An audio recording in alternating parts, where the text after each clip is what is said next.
من الله التسديدة خطيرة جدا، خطير جدا.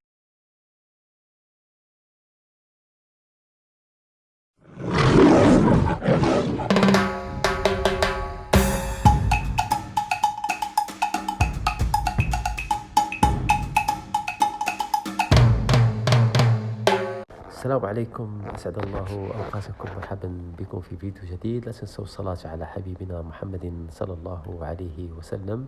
إليكم ملخص مباراة برشلونة ضد رايو فاليكانو. نجح فريق برشلونة في الفوز ضد رايو فاليكانو بنتيجة 1-0 في المباراة التي أقيمت بينهما مساء الاثنين على ملعب لويس الأولمبي ضمن منافسة الجولة 24 من عمر الليغا. جاء هدف المباراة الوحيد عن طريق روبرت ليفاندوسكي من ضربة جزاء بالدقيقة 28 لصالح فريق برشلونة.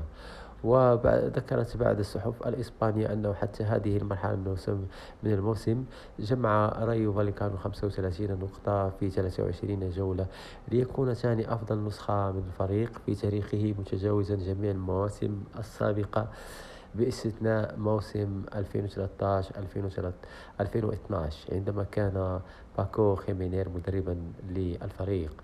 وخلال الجولات الأخيرة حقق رايو نتيجة مميزة، حيث حصد 9 نقاط من أصل 12 ممكنة بفوزه على بلد الوليد وليجانيس، بالإضافة إلى فوزه المفاجئ على جيرونا. وأضافت الصحيفة أنه لم تم احتساب نتائج عام 2025 فقط، لكان رايو فاليكانو متصدر جدول ترتيب الدوري الإسباني حتى الآن.